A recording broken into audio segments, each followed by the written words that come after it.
Bonjour à tous, ce Bilpoul est parrainé par la famille Feigboim. Pour le Srout Ruth Bat Yael Dora Bat Ruth, Yitzhak, Shmuel et Aaron Bnei Ruth. Des soldats sur le front, leur souhaitent toutes les brachot qui reviennent en paix, qui reviennent en bonne santé avec tous les soldats et une victoire écrasante dans les mains, pas moins que ça. Il y a un parrainage de Nishmat Yoshua Ben Dora Zibi, le Yortzeit c'est dimanche. Mordechai Ben Chaya Marouani, on a le Yortzeit aujourd'hui. La famille Smadja aussi a voulu parrainer ce Bilpoul pour les soldats aussi. On pense aussi à tous ceux qui sont kidnappés à Gaza, qui reviennent en paix, qui sortent Miafela Leora, Mishi Aboud le Géoula, Bezrat Hashem. Et on a un parrainage de la famille Astruk. Voilà, Rabotai. Tov, Parashat Lech Lecha, la Parashat d'Avraham Avinu, Sarai, Parashat importante. On parle du patriarche par excellence, Echad Avraham, le fameux Avraham Avinu avec sa femme Sarai. Je voudrais avoir une lecture sur ces deux personnages, sur Avraham, Sarai. Je suis désolé, elle va être un peu difficile à entendre à la base.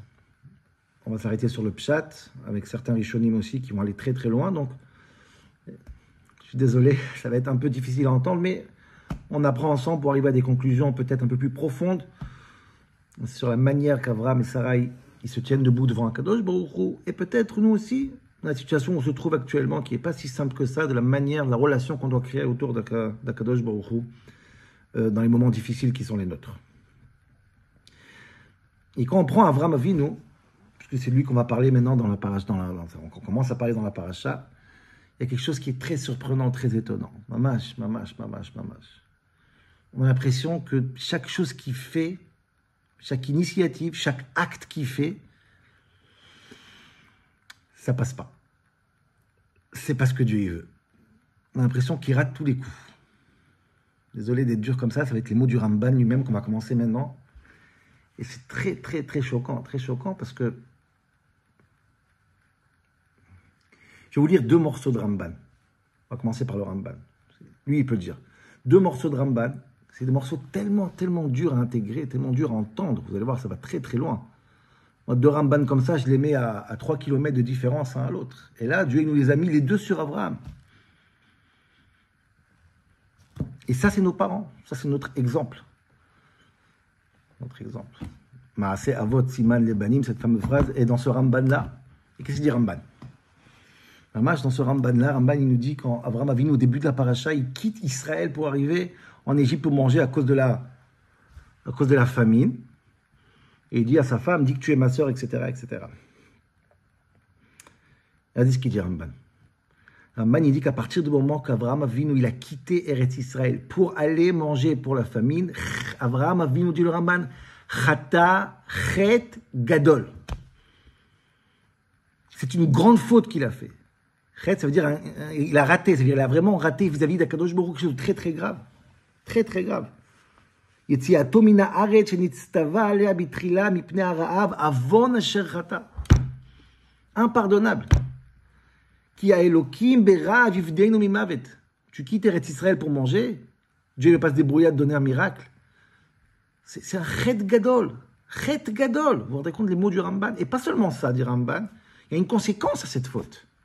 La conséquence, c'est quoi?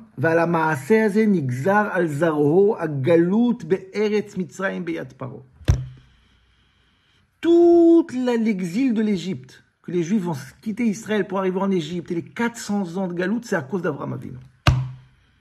C'est pas rien. C'est pas rien. C'est pour ça que le Ramban il dit Maaseh Avot Siman Lebanim, c'est pas exactement cette phrase. Tout ce qu'Avraham a eu, les enfants ils auront. Il est rentré en Égypte, il voulait prendre les femmes, les Négaïm, les Makot, tout c'est vraiment un par un tout ce qui se passe avec Avraham. Donc Avraham Avinu, il a fait un Chet Gadol qui a causé la galoute la plus difficile, la première des galouyot, galoute Mitzrayim. Bonjour Avraham, Shalom Aleichem. Belle connaissance, début de la paracha, quand on commence Chet Chata Avraham Avinu. À la fin de la paracha, on a un deuxième Ramban. Quand Sarai décide de faire souffrir Hagar pour qu'elle quitte cette maison. Cette fameuse femme servante qu'elle a ramenée pour Avraham Avinu. Et après, elle veut qu'elle parte. Va ta'aner à Sarai. Sarai, elle lui fait souffrir pour qu'elle parte.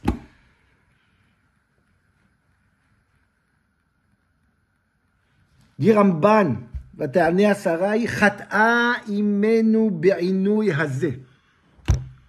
חטא, grande avéra, Sarai. Vous allez voir ce qu'il va dire Radak tout à l'heure, c'est incroyable. Grande avéra, Sarai. Et comme Abraham, Abraham, t'as rien dit, t'as laissé Sarah. Faire souffrir Agar, c'est une grande avéra. C'est quoi ces parents-là? Et la conséquence, pire que le premier Ramban. J'ai peur de le dire, Abotai. J'ai peur de le dire. J'ai peur de le dire.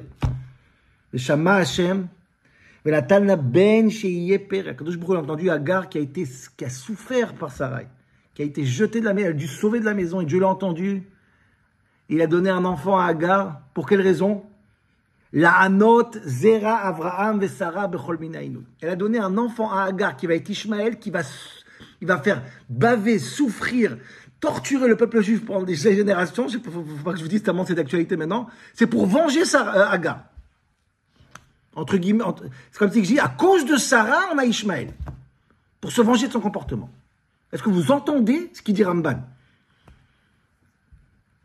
J'ai pas envie de dire des mots difficiles. Le 7 octobre, Ishmaël, dans notre vie à nous, il est venu pour venger Sarah. Pour venger Agar. C'est ce que Sarah, elle a fait. Je ne sais pas si vous vous rendez compte de la gravité de la chose. Voilà comment Ramban, il nous vend Avraham et Sarai. Maaseh Avot Siman Lebanim. Merci, ça c'est nos parents. Psh. Je crois. Enchanté.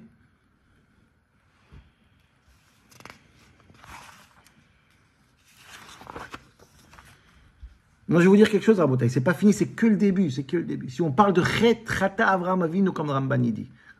Avraham Avinu, il a manqué à la parole de Dieu. Il n'a pas fait le Ratson d'Hachem. Si c'est pas pire, parce que les punitions ont subi jusqu'à aujourd'hui. En réalité, quand vous prenez la paracha depuis le début jusqu'à la fin, y compris la semaine prochaine, il n'y a rien qu'Avraham y fait qui est comme Dieu il veut. Tout rate, tout plante.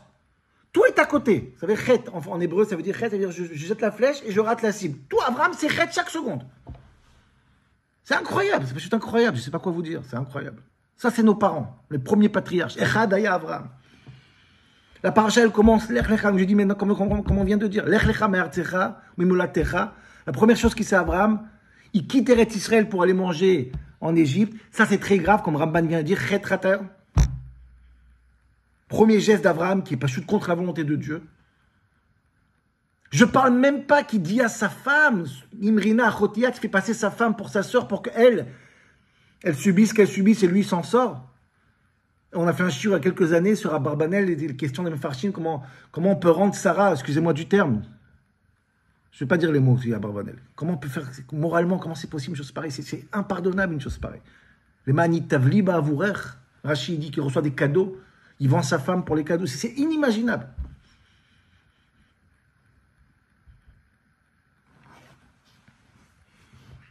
Après, il y a une autre histoire, tout de suite après dans la paracha.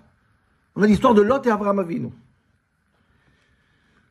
Et Avraham Avinu, quand ça se dispute avec Lot, il paraît de Namala, il dit à Lot, on se sépare. Toi, tu vas à droite, tu vas à gauche. Choisis un morceau de terre d'Eretz Israël et prends-le. Dit le Rav Léon Ashkenazi, Manitou, dans son livre. Sur Avraham Avinu. Il dit, tu te rends compte? Et c'est tellement le pshat, c'est magnifique comment ça se dit. J'ai jamais vu ça dans le pshat, mais c'est dans le pshat.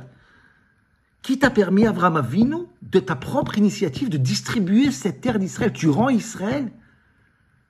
Tu viens de l'avoir, cadeau d'Akadosh Baruch Hu, tu distribues? Qu'est-ce qu'il peut rendre? Tu rends des territoires? C'est très très choquant. Comme ça, il dit Manitou. Et Manitou, il dit, Bémet, que dans le pshat des psukim, après qu'Avraham il fait ce geste, Dieu va lui reprocher, ça, j'ai jamais vu ça dans le pshat, mais c'est dans le pshat. Le pasuk dit, juste après, V'Hashem amar l'Avraham, achari yipared Lot me'imo, sana inecha ure min hamakom asher eten sham tzafona v'nagba v'kadma v'yama. Dieu, il dit à Abraham, après qu'il s'est séparé de Lot, regarde Eretz Israël, qui est kol haaretz asher ata roe lecha etnena. On pense que c'est une bracha. Non, c'est un reproche. C'est à toi que je donne, il dit à Abraham Avinu. Qu'est-ce que tu distribues aux autres? Tu te crois King David ici ou quoi? C'est quoi ces accords de paix? Je te donne à toi Israël, tu la gardes. Vas-y, regarde, serre-toi. Incroyable. Lecha etnena. Pas l'autre. Deuxième geste d'Avraham Avinu. Ensuite, tout de suite après, un autre geste, la fameuse guerre. Les 5 rois contre les 4 rois, etc. Et la victoire d'Avraham Avinu. Incroyable. Le roi de Sdom qui vient il vient dire merci à Avraham Avinu. Avraham Avinu, il a tous les prisonniers, il a tout l'argent. Le roi de Sodome, il dit à Avraham Avinu, écoute, donne-moi, tenni à Nefesh, donne-moi juste tous les prisonniers, garde l'argent. Qu'est-ce qu'il dit à Avraham Avinu? Prends tout, prends l'argent et prends les prisonniers, je prends rien. Dit la Gemara, Chet chata Avraham Avinu, Hashem Yishmor v'yatzil. Avraham Avinu, tu sais pourquoi il est puni, Avraham Avinu? Tu sais pourquoi on va rentrer en Égypte et toutes les punitions, comme le Ramban? À cause que le roi de Sodome te propose des gens. Tout le but d'Avraham Avinu, c'est de prendre des gens et les convertir et les ramener au judaïsme.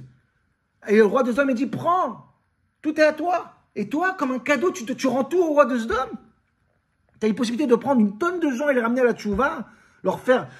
Comme ça, la Gemara, elle dit, pardon, dans les Darim la Medbet, Mipnema ne'enash Avraham Avinu, sheifrish bnei Adam ilikanes tachat kanfei hashchina. Après la guerre, tout était à lui. Il avait des gens qui étaient qui étaient à tout faire pour lui. Tu les rends à Melech Sdom, tu les ramènes à Sdom, gardez chez toi, mets-la à la yeshiva.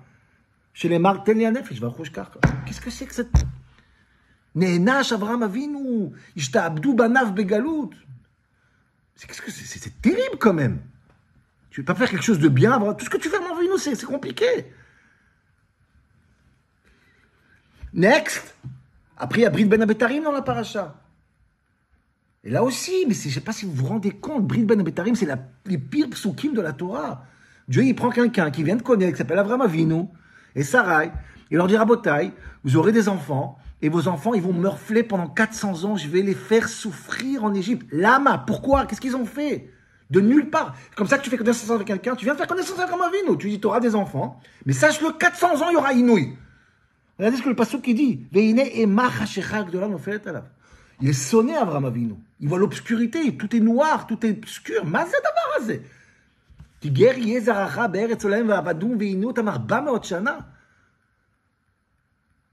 Ça, c'est la première connaissance qu'il a avec Kadosh Baruch Hu, la première alliance. Un cauchemar, un accident.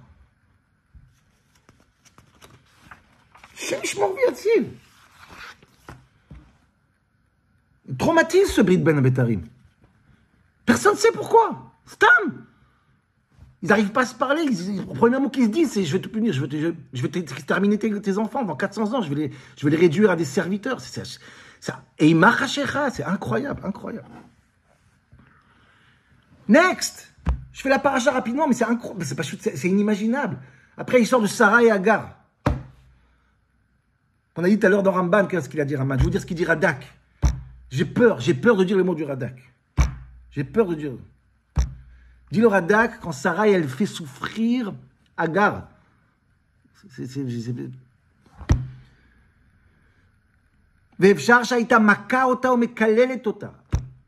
Abraham, c'est possible que Sarah, elle frappait Agar. Elle la maudissait. C'est impardonnable le comportement de Sarah. Et le Radak qui dit, et le fait qu'Abraham il a essayé ça, c'est encore pire. Sarah, il t'avait la possibilité de faire ce que tu veux avec Agar. Na'a mechila, pardonne-la quand tu peux. Fais pas d'abus de pouvoir. Regardez comment il finit le Radak. J'ai peur de dire ça.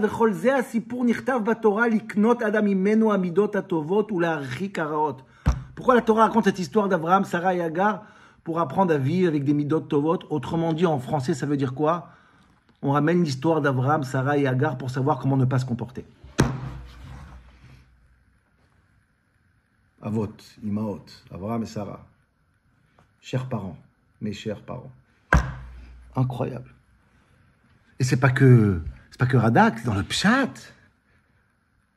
Je vous rappelle, quand Abraham et Sarah, Megarshim, ils chassent Agar, le malach, il vient dire à Agar, rentre chez Sarah. Le malach justifie Agar, Shama et tonnière. Tu as raison, rentre. Tu seras enceinte, tu seras récompensé. Comme si Dieu lui-même, il approuve que cette fille, elle souffre. Elle n'a rien à faire dehors. Dieu, il approuve complètement Agar, la version d'Agar. Ils sont à côté de la plaque, excusez-moi. Dieu n'est pas d'accord avec ça. Chouvi el Gevirter, rentre à la maison. T'as rien à faire dehors. Et là, récemment, cette semaine, dans la paracha, je parle même pas de la semaine prochaine, quand Abraham, il va discuter avec Dieu, avec Sdom, est-ce qu'il y a 50, est-ce qu'il y a 40, et ça va être un échec total. Je parle même pas d'Akedat Yitzhak, où il va faire ce que Dieu lui demande, il va prendre son fils, et même Dieu il va dire Al tishlach yatra. Non, non, non, ne fais pas, ne fais pas. Il n'y a rien qu'Abraham il fait comme il faut, Ribon Olamim. Une chose.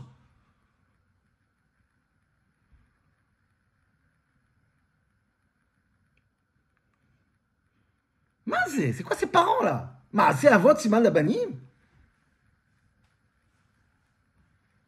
C'est la chose. Et bien, c'est dans le cadre du Ramban. C'est péjoratif. À cause des Avot, les Banim souffrent.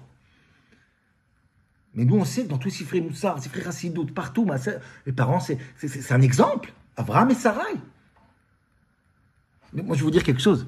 Cerise sur le gâteau, ça, j'ai compris ça ce matin, c'est incroyable. Je ne sais pas si vous avez pensé à ça une fois. Abraham, il a 2 enfants. Abraham et Sarai, Abraham, il a 2 enfants. Ishmaël et Yitzhak. 2 enfants, Rabotai. Ces 2 enfants, ils ont 2 noms. Un Ishmaël, un Yitzhak. Les 2 noms, ce sont des Hot Kain. C'est comme si il y a écrit dans le front des enfants. Mes parents sont Hachem Ishmor Viatzil. Ishmaël, pourquoi il s'appelle Ishmaël? Kishama Hachem et Tonir. Ishmaël, c'est-à-dire que Dieu, il a écouté le fait que Agar a été virée par un couple qui s'appelle Abraham et Sarah, c'est une catastrophe. Et Dieu, il a entendu Tonir, il s'appelle Ishmaël. Donc, il y a marqué quoi sur Ishmaël? Je m'appelle Ishmaël, ça veut dire je suis victime des parents. Et Dieu, il est d'accord avec ma mère que Abraham et Sarah, ils ont été victimes avec moi. Et ils se promènent à la maison de Sarai et d'Abraham. Dieu, il m'a écouté que vous m'avez fait du mal. Et Yitzhak, la même chose. Pourquoi Yitzhak? Parce que Sarah, elle a rigolé. Parce qu'Abraham, il a rigolé. Manque d'Emouna. Et le fils s'appelle Yitzhak. Mes parents n'ont pas d'Emouna. Mes parents sont cruels, mes parents n'ont pas d'Emouna. Voilà les 2 enfants de la famille. Mais qu'est-ce que c'est que cette histoire? Qu'est-ce que c'est que cette histoire? Mais vinez. Mazé.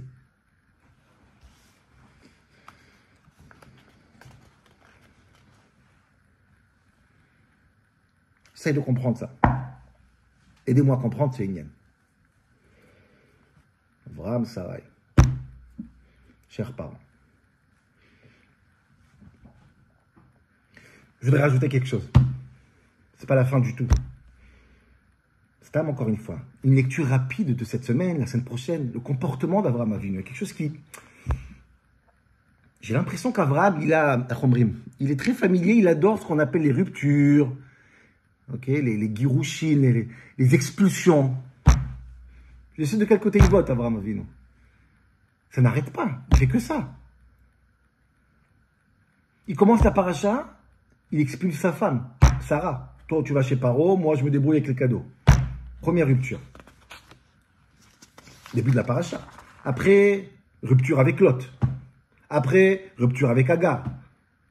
Rupture avec Ishmaël. Rupture avec Yitzhak, son fils, qui va le tuer sur le misbeh. Je sais que c'est Dieu qui demande, mais c'est un enchaînement de ruptures. Monsieur Resed, qui s'appelle Abraham Avinu. Mais qu'est-ce que c'est que ce père? Qu'est-ce que c'est comme exemple, comme parent? Pourquoi? C'est quoi ce cadeau-là? C'est quoi ce cadeau qu'on a reçu? Abraham et Sarah. Un exemple. Merkava, il s'appelle dans la Chassidut. Vraiment, les Merkava d'Akadosh Baruch Hu, c'est vraiment les patriarches.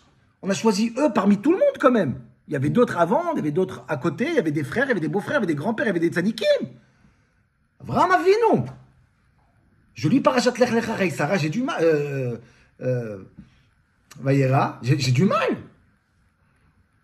Pourtant, on connaît tout le bien qu'on pense sur Abraham et Sarah. C'est Avinu, c'est nos parents.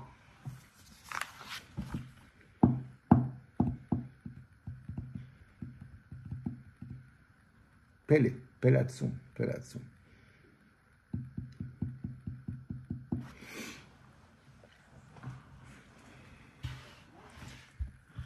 Et pour comprendre ça, on est obligé, Rabotai, de parler de la plus grande des questions qui a occupé tout le monde, préoccupé tout le monde. À savoir pourquoi Dieu, il a choisi Abraham Avinu de nulle part. Fin parachat Noach, tout d'un coup, Dieu, il prend un couple qui est marié, Abraham et Sarah, et il dit, oh, toi, Lech Lecha, vas-y. Lama, Makara. Qui il est, pourquoi il a mérité ça? Et les personnages de la Torah elle-même, quand ils ont brillé, avant même l'existence de Dieu avec eux, avant même leur révélation, la Torah raconte qu'ils brillent. Noach Ish Tzadik, Moshe Rabbeinu, Hanor, tous ces personnages, ils ont un passé qui justifie la révélation. Abraham Avinu, on ne connaît rien, nulle part, rien du tout, nada, gournish, tout d'un coup, Vayera Elav. C'est une très très grande question, ça, qui a ramené Chazal à nous raconter 3 hypothèses, 3 midrashim, Et le Rav Zaks, le Rav Yonatan Zaks, dans son livre Sig Vassiach, il nous parle de ces 3 midrashim de manière très très beau. Chaque midrash, qu'est-ce qui ramène? Un aspect de plus dans Avraham Avinu. Avraham Avinu, d'après le Boré Midrash, celui qui casse les idoles de son père, comme enfant. Magnifique. Casseur d'idoles. Avraham Avinu, comme celui qui marche dans la rue, qui voit un bâtiment qui brûle et dit, mais qui est le propriétaire de ce bâtiment? Et là, le propriétaire, il sort à Niouba la Bira. Donc là, Avraham Avinu, il découvre Dieu comme celui qui éteint les incendies, qui fait en sorte que le monde puisse vivre. Ou le Rambam qui nous dit qu'Avraham Avinu, le philosophe, qui pose des questions. Ça, c'est Dieu, le soleil, la lune. Toutes ces recherches d'Avraham Avinu, qui découvre Akadosh Baruch Hu. Ça, d'après Chazal, va justifier l'idée que Dieu, il va dire à Avraham, Lech Lecha. Mais Rabotai, c'est pas vrai. C'est pas comme ça qu'il faut lire les choses. C'est pas comme ça qu'il faut lire les choses pour tellement de raisons. D'abord, la Torah ne fait aucune allusion à tout ça. Aucune allusion au passé d'Avraham Avinu. C'est tellement glorieux.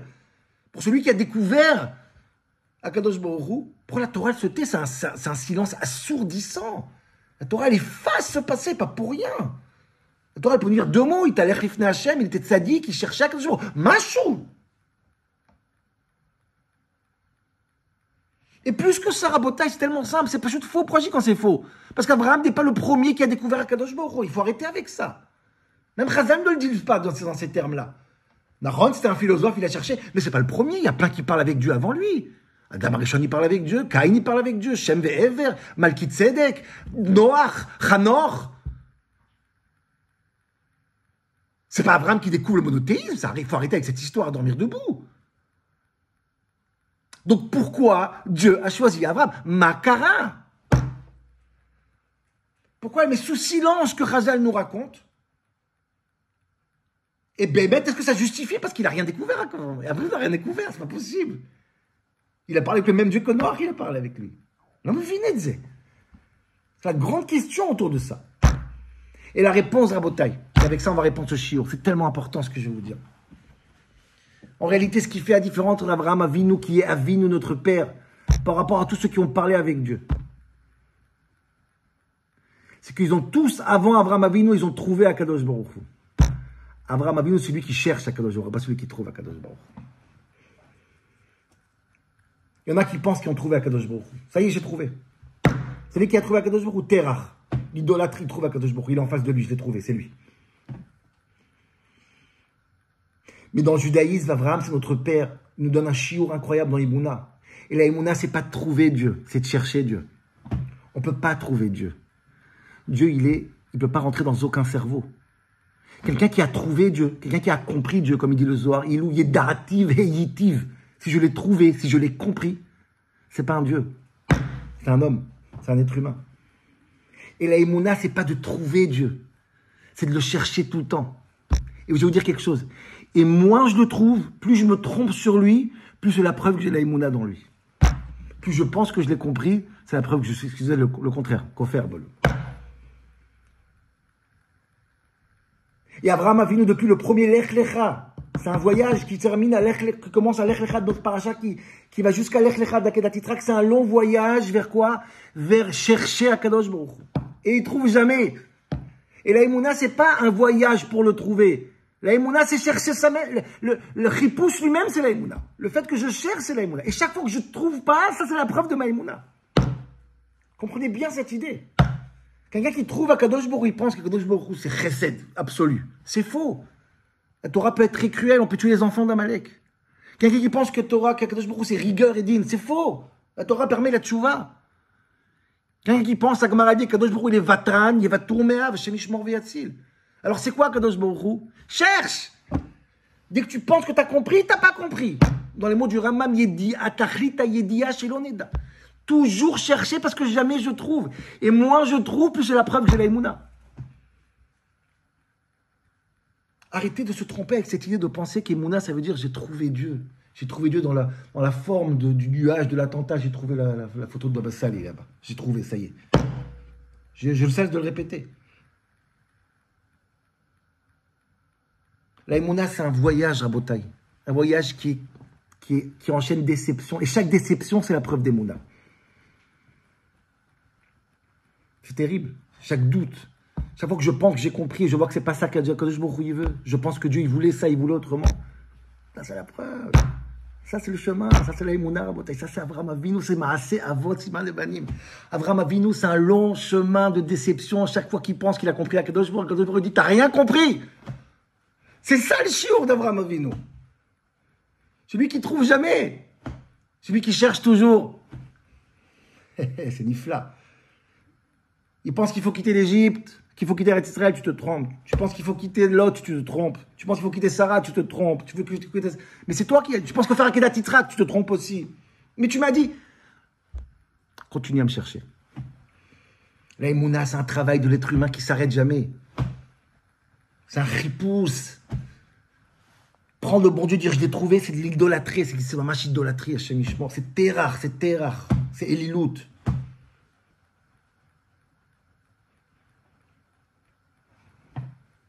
C'est pour ça qu'Avraham Avinu Dech Hagav, il y a cette tendance incroyable de rupture, tout le monde. Non, pose-toi, Sarah, tu me déranges. Tu me déranges. J'ai besoin de trouver Akadosh Baruch Hu. Je cherche. Donc j'ai tendance à faire cette recherche moi-même sans arrêt. Sans toi, sans l'autre, sans Sarah, sans l'un, sans l'autre. J'avance, je cherche. Il y a un vrai travail sans arrêt, constamment. Ça, c'est Maaseh Avot Siman Lebanim, Rabotai.